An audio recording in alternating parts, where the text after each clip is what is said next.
This is the final episode in our latest season, covering unsolved homicides across the United States, and the second in a two-part series. The views, thoughts, and opinions expressed are solely the interviewee's own.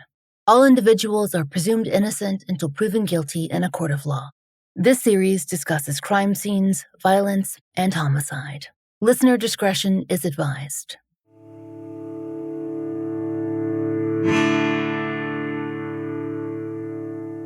This is The Fall Line.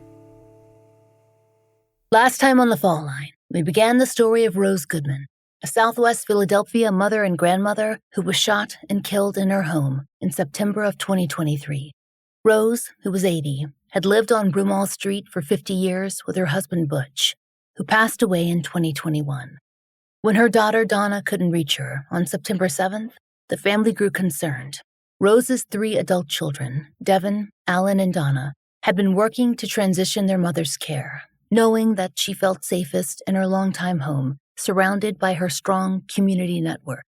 After the family couldn't reach Rose, a cousin and a neighbor entered the house during a wellness check, and they found Rose collapsed upstairs. Initially assuming a medical emergency, they began CPR and called emergency services. Only later did investigators discover someone had broken in through a secured basement window and shot Rose once in the chest. Though Philadelphia PD have been hard at work on the case, no one has been arrested in Rose's murder to date, and authorities and Rose's family need your help bringing in tips and leads. In our last episode, we spoke with Rose's middle child, her son Alan, and her youngest daughter, Donna, about their parents and their lives. When we left off, they were describing their mother's transition into widowhood and the family's growing concern about her life alone in their childhood home. Though Rose had a strong network made up of local family, neighbors, friends, and church members who were ready to help, her 3 adult children and her grandchildren were working toward moving Rose to residence with Alan's family in Wisconsin. His oldest brother, Devin, drove in regularly from New Jersey to help their mother, and Donna, who was living farther away by that point, was in daily contact as well. The 3 had been primarily concerned about their mother's trips to the bank and the grocery store, and her solo drives around Philadelphia. What they hadn't worried about was her safety in the home on Broomall Street, where they'd all grown up. The block was still close-knit, despite a few long-term residents, like their next-door neighbor, moving away. Alan told us that growing gun violence in the city had not affected their block up until that point, and that the small community kept a close watch on one another. In fact, their across-the-street neighbor Ted was always there to help Rose with tasks around the house. They'd all grown up together. It was the kind of things that they would have done for any elder. Rose had a strong, secure front door, but no alarm system. Alan told us they had discussed it, but Rose didn't feel comfortable with technology. That had been Butch's area, and she wasn't comfortable with the complexity that such a system would entail. She had plenty of locks, though, and break-ins were not common on Broomall Street. Or they hadn't been. Not until Rose's own house was the target. It was an event that shook the entire block. Rose was beloved by everyone on Broomall, and by the larger community where she'd volunteered for decades. When we sat down with Alan and Donna to speak about their mother's case, we asked them to tell us whether there'd been any signs of criminal activity in the area, and if anyone strange had approached Rose. So when you spoke to her, she didn't mention anything like seeing anyone unusual. She didn't mention strange phone calls, nothing that sort of raised your radar when you guys spoke. No, not at the time, but I will say my mom would probably give different details to like my sister when she talked to her or my brother. Like we would each get like a different part of a story in some cases, which again, I think goes back to memory. So a couple things were interesting. So one is that I mentioned that our previous neighbor didn't own the house. And so when he moved out, we assumed the house would be up for sale, but it wasn't because he had a landlord, which we didn't know. And so the landlord decided to renovate the house. They were renovating the house and they were really working on the house at odd hours. It's like early in the morning, late at night. And so my mom was awake, and even though she stayed up late, it was still a lot of noise, apparently. Now, I never heard any of this when I was visiting. And so she had complained about it, as my sister was telling me. She had actually called the police because they just kept working anyway. And the police came by and found out that they were using unlicensed contractors to renovate the house. I did mention this to the police. That raised an antenna for me after the fact because I'm like, okay, that's interesting. The other thing was there was a guy that came by that our neighbor's son, Ted, knew because Ted would do some work at the house. And sometimes he'd ask like some people he knew to help. This guy kept coming by and asking if he could do work. And my mom was like, no, I'm fine. I don't need any more work done. He's like, no, you sure? She's like, no, I'm fine. Apparently he had done some work on the roof with Ted and some other people. But the guy kept coming. He came by a couple other times trying to get my mom to give him some work. Those are just two things. I don't know if they're connected or not, but those things after the fact raise an eyebrow for me. Had I known them prior, probably would have done something a little different. Alan wants to make it clear that Ted, their neighbor, was a longtime friend to their family and was one of the people who rushed to Rose's home during the wellness check, and not at all a possible person of interest in this case. Ted did not encourage this other man to stop by Rose's home again to look for work, and he had not known about those visits. So you and your siblings had to kind of all put it together.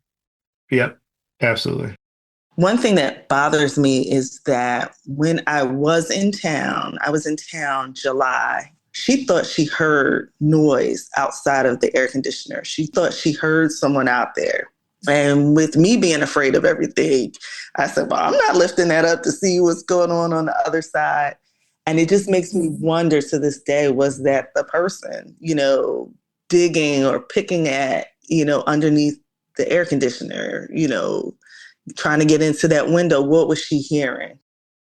By window, Donna's referring to that secured basement window, which is how the intruder eventually made it into Rose's home. It would have taken time to figure out that access point and to actually break in. But Rose's children believe that the intruder had been watching the house for some time and deciding on the best way to enter. What precisely this person was after, they still don't know.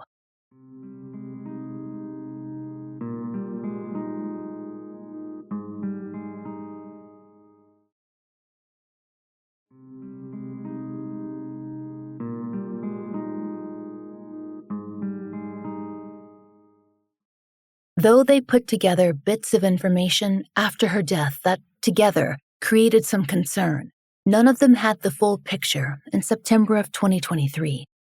Alan told us that each of them had spoken to their mother at various times that week. At least one of them was in contact every single day to make sure that things were well. That's how they were able to identify quickly that something was wrong. So that morning of the 7th, my sister sent a text out to my brother and I and said, hey, have you heard from mom? I think it was maybe late morning. And my brother said, yeah, I talked to her last night. And I said, I talked to her the day before. And my sister's like, my sister calls her every morning. And she's like, yeah, well, I called her this morning. She didn't answer. I called her a couple times. She didn't answer. But we had a neighbor, Ted, who was across the street. And we're like, hey, let's get Ted to go over and knock on the door. Ted goes over, knocks on the door, bangs on the door, no answer. So now we're like, okay, what's happening? And so my sister indicates hey, over the last month, mom has fallen a couple times. So we're thinking maybe she fell and she couldn't get to the phone, couldn't get to the door. So we call our cousin Jean Peterson. She's the one who's a nurse, and she has a key to the house. And so she was coming over to go in the house. Ted basically said, hey, I don't want you to go in the house by yourself because I don't know what we're going to find. Right. So he said, so let's go in together. So they go in and they don't notice the basement door being knocked over because you go in the house and it's like a enclosed porch. And then you walk through some doors into the living room. There's a dining room, and then there's a kitchen where the basement entrance is. So you would have had to have been looking for a break-in to notice that. Right? Because the lights were out too. So they turn that one light on and they're calling my mom's name, no response. So they go upstairs. And as they turn the corner upstairs, they turn a light on. They see my mom laying in her bedroom. And so my cousin Jean immediately, as a nurse, she goes into CPR, right? And they noticed that it was hot in the room, and they thought that she had just fainted or something because her body was still warm. But in reality, there was something going on with the air conditioner. And it was a hot day that day. And so, obviously tried to revive her, not knowing at the time that she had already passed. And so my cousin, she calls me and, they called the police, but then she called me like hysterical, like your mom's, Rose is dead. And I think she may have called my brother first because he's closer. And so my brother gets in the car, starts driving over. She tells me that, and then the police come. Now, what they don't notice is that there was blood. I think she thought what we all thought was that she maybe got faint, fell, hit her head. That's what we all thought, right? Because, she just went to CPR. She didn't really examine her clothes or anything. And so that's what we thought, right? So police came, they're doing their investigation. My brother gets there and they're not allowing anybody in the house. And so my brother goes across the street to our neighbor, Miss Betty, who's Ted's mother. So I call him, we're on the phone. He's like, hey, look, I'm just waiting to see what's happening here. Go to bed, try to get some sleep. I'll call you as soon as I know what's happened. And so, I kind of updated my sister, said, hey, Devin's there. Try to get some sleep. We'll figure this out. So I went to sleep thinking my mom fell, she hit her head. I didn't really sleep much, but I at least in the thought of my head was, okay, gosh, she missed dad. Obviously wouldn't want her to die this way, but it's understandable for an older person for this to happen. Like, okay, like let me just wrap my mind around this. And then about 4 o'clock Central Time, which is 5 o'clock Eastern Time, my brother calls me and he's driving home. And I said, hey, how are you, man? I know you're driving home. And he didn't really say anything. And I was like, man, so it must have been hot in there for mom to like hit her head. And he didn't say anything. And I was like, are you okay? And he said, that's not how she died. I was like, what do you mean? And he was like, somebody shot her. I'm like, what? And then he goes through, the guy, breaks in, comes upstairs. In that side room, my mom confronts him. I mentioned before that my mom's a fighter, right? So she's not just going to like cower in fear. She's going to say like, what are you doing in my house? Like, get out of my house. And so he shot her there in that room. And we know that because there's a hole in the wall. And then based on the way the room is, there's a bed when you come in and it is like this big chest. And so he had to maybe step or jump over her to get out of the house, and then ran out and tried to get out of the front door. He couldn't because it's like Fort Knox getting in there. So he had to essentially go back down the basement and back through that window. So again, he had to be skinny to get out of there. And he had gloves on, so he didn't leave any fingerprints. So I had to call my sister and tell her that. At that point, we were all just stunned. And I would say, as far as how this impacts families, I mean, you basically go into a fog almost. Like, I can't really tell you. As we mentioned earlier, Alan said there had not been any reports of break-ins in their immediate area.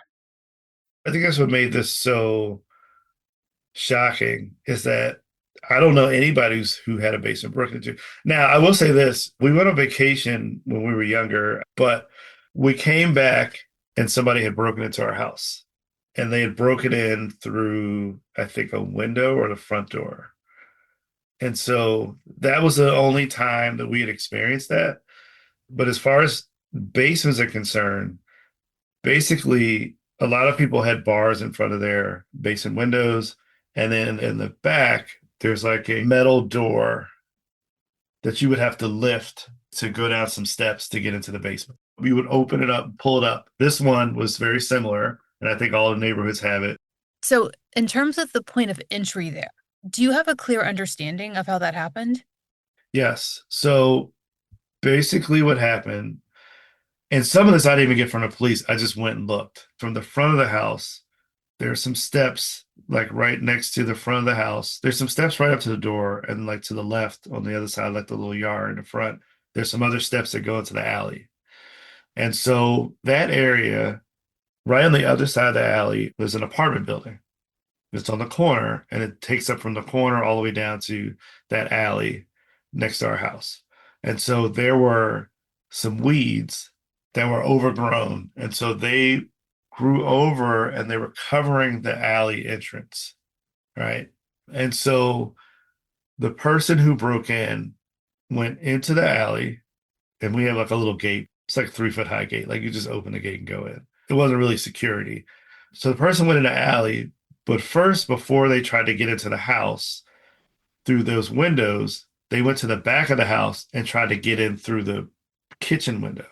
And so you can see he tried to lift the kitchen window, both kitchen windows.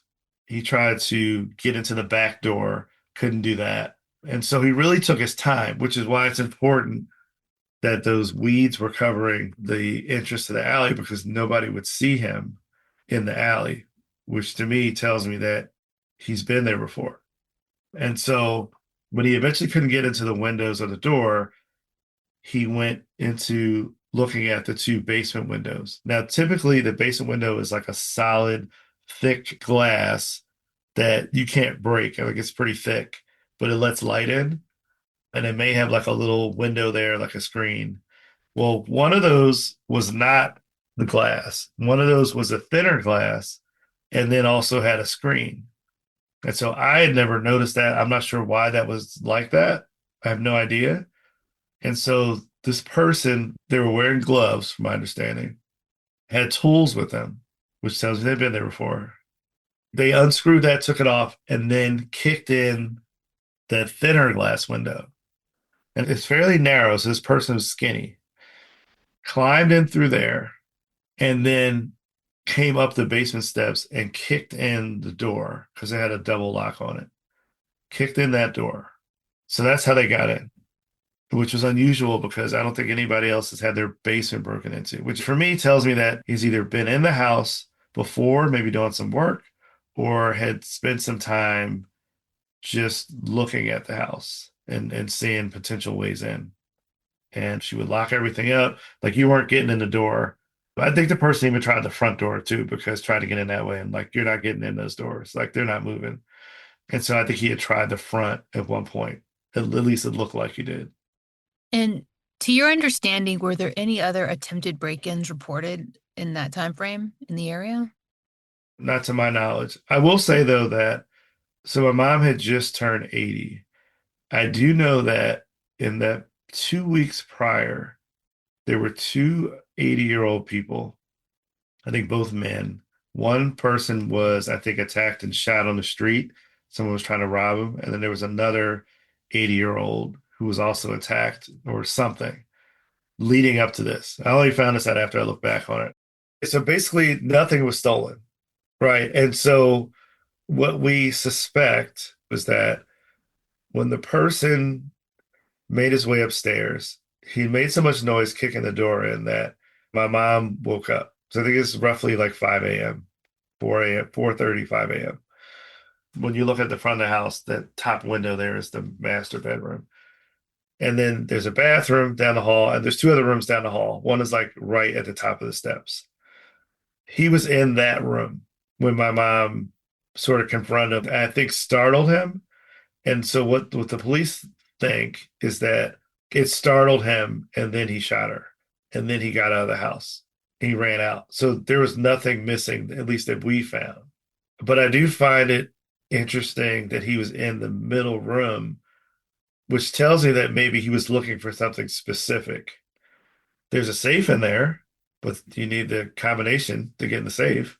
And you'd have to know it was in the closet behind clothes and all that. It gets back to, it had to be somebody who'd been in the house, because how would you know to go to that room? My dad did have some things like a coin collection that was like on the desk. Most of the stuff was like either in a drawer or in the safe itself. So maybe it was that, but I can't imagine, risking breaking into a home to steal a coin collection that may or may not have any value. Donna was the first to alert her siblings that something was wrong, because she'd been trying to get in touch with their mother. If you'll recall, Donna had shifted careers and gone into teaching, which was something Rose had always encouraged. And Rose was waiting to hear about how things were going. After no contact in the morning, Donna reached out again after a trying day at school. We spoke every day, though. And that's how I ultimately was able to know that something was wrong. When I called this particular day, it was very unusual. I had had a great day at school the previous day, and this particular day was just the worst. They were having grits for grandparents or something like that. There was a student that was crying because her grandparent was gone. So I am sitting on a bench outside of my classroom crying with this little girl. So you have to think, the moment that this happened to my mother, I'm crying, right? And I see these people with clipboards and carts and cameras go into my classroom. So I'm a beginning teacher, and so we get observed. So I'm supposed to be observed, my teaching strategies, and I'm outside of the classroom on the bench crying with a child. So now I got to pull myself together, go in this classroom, and it just was a mess. It was horrible. And so as I'm driving, then I call my mom. And I'm like, oh, I know she's not out. We don't like her going out. And so it's getting later and later. And I'm texting, I'm calling. And by maybe 8:30, I'm like, I know something's wrong. And then I contacted my oldest brother. I didn't want to call her friends. I didn't want to worry or upset anybody, but I needed someone that I trusted to check it out, to see what was going on. And our concern was really about the heat. It was a really hot day in Philadelphia, and her air conditioning was out. We called someone to fix it when I was in town, and they had another project that they were working on. And so we were encouraging her to either sleep downstairs where it's nice and cool, or sleep in the back room. So that's what was really going through my mind. So I was planning to call her to tell her about this awful day I had in school. And so when I spoke with her friend that had spoken to her that very last time, we realized that it wasn't meant for my mom to know that I had this bad day at work. She left the earth knowing that I loved my job. It was great. It was the most wonderful thing in the world. And it has returned to that. But I just was not meant to tell her that I had this terrible day. Like Alan, Donna got the news in pieces, and more context came in from officials. At first, she thought Rose had died of natural causes, and that was devastating on its own. Later, she had to hear about the investigators' findings and process it all over again. Devin told me that mom was gone, but I didn't really receive the information. He told me. And so I go to bed to get up and get ready for work the next day. But when I wake up, I have a text from Devin to call him right away, which is not like him at all. And so, I called him, and then he started telling me what happened. And I told him, I said, don't tell me anymore. I said, I'm on my way to work. I'm just going to push through today. And our assistant principal said, why are you here? I've called a sub. She's in the front office. I'll send her home if you want, but she's there. I'm not quite sure why you're here. And so, went in a room with her and just spoke with her, and then told her, I needed to be there. Children just have a way of keeping you busy, keeping your mind off of things, keeping you, grounded. I said, I just sort of want to finish up, and then, I'll take a week off. And so that's how I handled things. And then I requested just a few more days at the end of the month to fly home, bury my mom. So that was on a Thursday. We went to the house Friday. I'm back at work Monday, just, like nothing happened.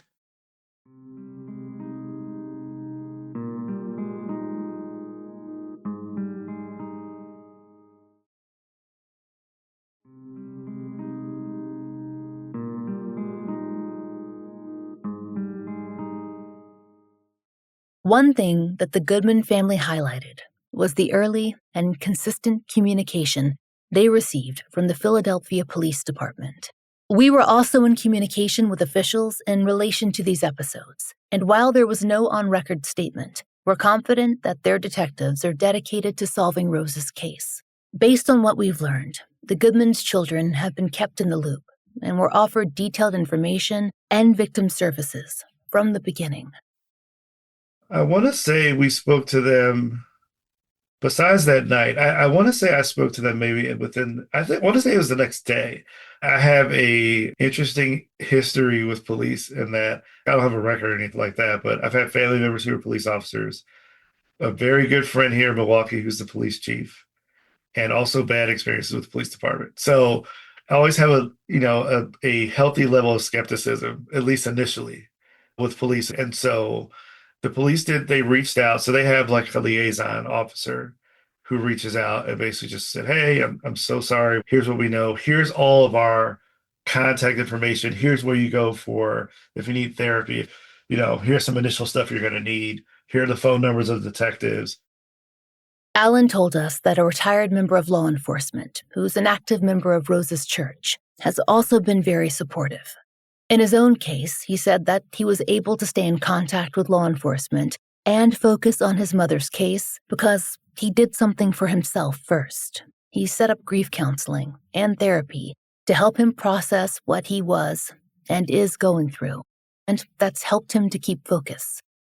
I'm just like not going to let it go. So that's just in my personality. I probably get that from my mom, just to fight. Kind of my brother did as well. He called the detective as well, kind of keeping in touch, just to see what was happening, as well as the officer that goes to the church and just trying to understand like what's happening, what are they finding. They did do a pretty good job of keeping a open line of communication. As a matter of fact, on Mother's Day of that next year, so that'd be 2022, we had a rally in front of the house to bring attention back to it. It was covered by, I know, at least two of the local news stations. I want to say all three, maybe. Police were there as well, as far as community residents. And there's a church across the street. They set it up, put out tents, put out a microphone. So yes, a lot of support there. That support and the help of tools gained in counseling and through faith have helped Alan when dealing with less positive interactions. A lot of that, he says, has come from social media. He spent time and effort scouring comments and posts for possible leads and clues. But instead, he found commenters dissecting his family's every move and casting callous judgment. It was painful, especially because his brother Devin had been thrust into the media spotlight to do interviews while still experiencing the initial shock of their mother's brutal murder. And yet, people sitting at home wanted to critique his every expression as he stood in front of the news camera, trying to make sense of her death and to ask the public for help. There were no clues there. It was just people's perception. I mean, somebody made a comment because my brother was on one news channel. They were like, "Oh, he must know something because he's smiling." It's like, I'm like, what? And then somebody else comments like, well, like he's trying to, think happily about his mom. That's ridiculous. So you see the back and forth and, all this kind of stuff. And it's like, why did I even come here for this? But, like there are no clues there. Like nobody's going to say I did it in the social media comments. And they have still been waiting for those tips, even with a $30,000 reward in place and the PPD working Rose's case. Recently, all three siblings gathered at their childhood home to go through their parents' belongings and to begin to clean it out. Donna said it was painful, but also touching, and a bonding experience that they had needed for a long time. It needed to happen. I didn't realize that the three of us hadn't been together in our childhood home since the day after my mom's funeral. The best part about it was we took a break on day one and we sat at the dining room table, which is like a big deal in our family. We always ate dinner together. Like my mom had a dinner bell, would ring it. Everybody would stop what they were doing, come downstairs. So we did something similar. We ate at the dining room table, but it was pretty funny because I'm like, okay, are we really going to eat without a tablecloth? And so we started getting nervous and we're like, oh, we can use placemats, but they're dusty. So we could almost like hear my mom saying, don't you spill anything on our table. So when I came downstairs to eat, my brothers had covered the table with like newspaper, just anything so that we didn't mess up the table. But we sat and ate lunch together and we needed that. Donna has thought a lot about her parents' legacy, and it makes her wish that we, as a society, still functioned more like community, that we cared for the elders who'd taken such care of us. Her mother's case is tied into that. I just feel like when I was younger, I felt like seniors were respected. If you were on the bus and a senior came by, you were to give up your seat, let them sit down, and you hold on with your book bag and, your art portfolio and your folders, and you let them have that seat because they've earned it. I worry about my neighbors and how they must feel, they may fear for their own safety, and it shouldn't be that. When you have worked hard and paid off your home, you have earned the right to enjoy the fruits of your labor, especially people that have worked so hard for their community, So for this to happen, it's beyond tragic, and we deserve to have the case solved. I would say the first thing for me is to not forget. So I think it's easy for time to sort of go by and move on. And I would love for my mom to have justice so that she can truly rest in peace. From a spiritual standpoint, I'm grateful that my parents are together. So I know and I believe that they're up there dancing. They used to love to dance and do the bop, a dance that I never quite mastered. But I know from a spiritual standpoint, they're together. But to preserve their legacy and all that they stood for and their belief in community and support, to just not forget, to just share anything that we can until the case is solved, and, to make sure that the streets are safe, that they return to being a safe place for everyone. For Alan, his parents' legacy is also tied into advocacy. Butch and Rose served the community all their lives, and now he's carrying that on too. He'd already worked to help improve the world around him, but now he sees other paths that he can follow too. So, one of the first things you said to me when we got in contact was that you wanted to touch on how this grief and this tragedy in your family has led to advocacy work as well. Can you talk to me a little bit more about that? Yeah. So for me, I'm a follower of Christ, and I don't really question why this happened, right? Because there's evil people in the world who do evil stuff. Honestly, I think if more people understood that, we would be in a different place. But for me, it's more of, what am I supposed to do with this? Right. So this happened to my mom. We're experiencing this grief.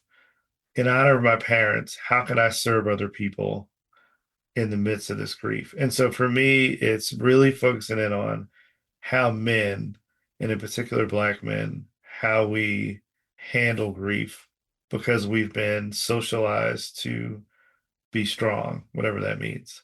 And so it's been a couple of things, really talking about grief and what it does to you. Grief, it makes you exhausted. It makes you perhaps gain weight. It could give you heart palpitations because of anxiety.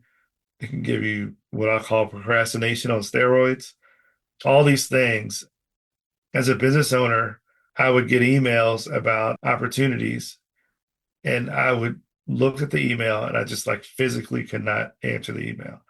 And initially I was hard on myself, but when I got to therapy, my therapist was really helpful, and it was a grief and trauma therapist. And she really laid out for me how normal that is for someone who's been through a traumatic situation, and not to be hard on myself.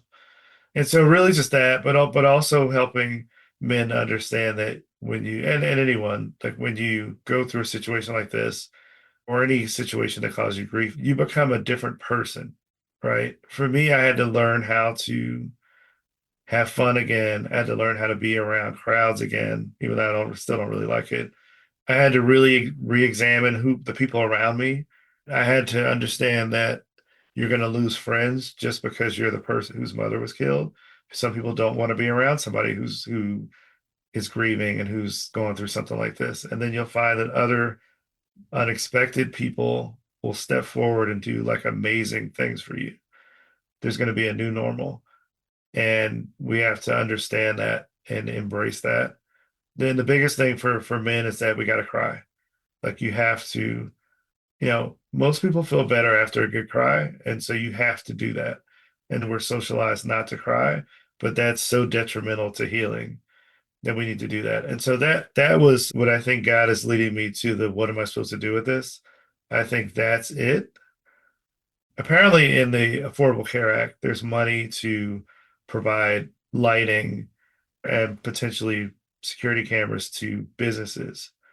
But when I talked to local elected officials in Philadelphia and actually the state representative as well, was about, using that for neighborhoods that have more elderly population, right? Can they get free ring cameras? Can they get free additional lighting or additional patrol or something to help protect the elders who are likely living alone? How do we get more protection, since we've had a few instances of violence against them? So we started down that path. State Representative McClinton, she's one of the state representatives for Pennsylvania. She came out to the rally that we had.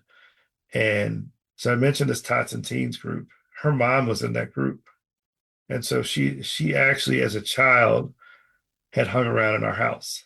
And so she's like, so this is, this obviously is a personal case for me, but it's also an example of how the influence that my mom had, her reach in the community, that, that a woman who I never even thought about as far as, being a state rep or anything, was like, yeah, I used to hang around in your house. So those are the things I've been trying to do. And what I found, though, is that I had to wait a bit to do them because, grief was pretty intense early on. And, you're not going to really be able to get a lot done at all. You need some time. You're not going to immediately turn to advocacy, but eventually you kind of find your spot and you kind of lean into it. Alan also thinks about what it might take to encourage a person of interest to come forward, or another person who has information to share it. And in his mind, it's about seeing humanity in other people.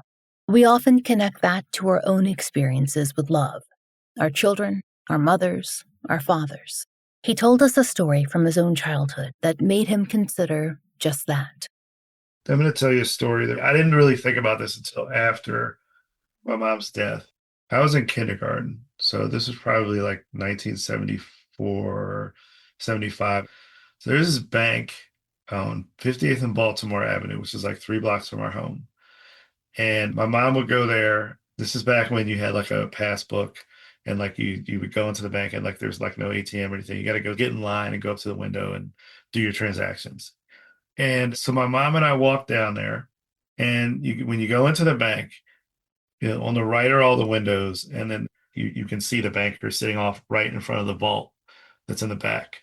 And so in front of the bankers are like some chairs. And so my mom would have me go sit in the chair while she would go like, in line in the bank. I look up and I notice that the security guards, so thinking of my 4-5-year-old brain, I'm like, wow, the security guard's friend, he's talking to his friend. And then I looked closer and I saw that the guy had a stocking mask over his face and he was holding a gun to the security guard. And I was like, oh, that's not a friend. And so another guy comes in with a gun and says, everybody get on the floor. And so I kind of slid down in my chair, and my mom is probably about a good 20 feet away from me in line, and they're all laying down. And so the guy basically says, anybody moves, I'm going to shoot him.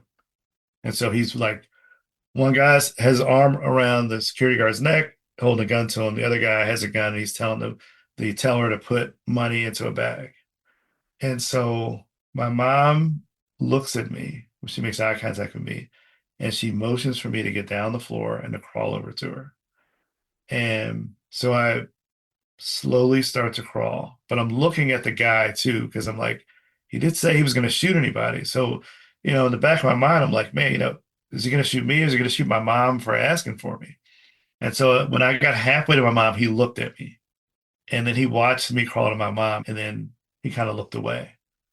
And so I got to my mom, she hugged me and basically like pulled me under her.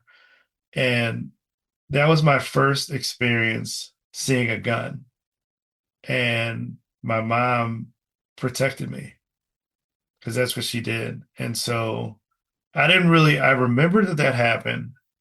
But after my mom was murdered, it really, it resonated with me because I felt like at the time that I thought about this, that I remembered this story, that I wasn't able to protect my mom from a gun and she protected me. And so that really stuck with me. And I don't feel guilt from it per se, but for me, it kind of really, it says who my mom is, where she was willing to risk herself for me. Even though that guy said, I'll shoot anybody who moves, she was more concerned about protecting me than her. And that's the best story that I can think of that ties in here, that really talks about, really encompasses who my mom is. And when I thought about it later, I thought maybe that man had a son. And he looked at me crawling across, was like, that's that mom's son. Like, I'm not going to do what I just said I'm going to do. You know, maybe there was humanity there. And, you know, on the same token, I'm praying that the person who killed my mom has some humanity. That's why any information from the public will be vital in helping to solve Rose's case. Anyone in the Southwest Philly area who was in the vicinity at the time, in the early morning hours of September 7th or directly afterward, could have information that might be helpful in apprehending Rose's killer. If you observed anything unusual, whether that be activity on the 5700 block of Broomall Street that seemed strange or out of place, or someone fleeing the area, please get in touch with the Philadelphia police and share what you know. If you don't have information, you can still help by sharing the story as widely as possible to attract the attention of people who might have the missing piece that will help bring justice for Rose Goodman. If you have any information in the unsolved homicide of Rose Goodman, please reach out to the Philadelphia Police Department at 215-686-TIPS. There's a $30,000 reward available in her case. If you know of a case that should be covered on the Fall Line, there's a link to our case submission form in the show notes. Thank you for listening. The Fall Line is an independent podcast, and we appreciate listener support. It allows us to do research, obtain FOIA, pay our content advisors, and support and donate to the causes we care about. Our therapy fund is paid for through Patreon and Apple Premium subscriptions. If you try out the products we advertise, please use our sponsor codes. It really helps. And please take a moment to rate and review our show in your podcast app of choice. If you listen on Apple Podcasts, please be sure to check your subscription to make sure you're set for automatic downloads so you don't miss an episode. My book, Lay Them to Rest, is out everywhere now. Find out more through the link in our show notes. The Fall Line is written, hosted, and researched by Lauren Orton, with additional research assistance by Melissa Gold. Interviews by Brooke Hargrove. Engineered and scored by Southern Gothic Media and Maura Curry. Content advisement by Vic Kennedy and Brandy C. Williams. Special thanks to Liz Lipka.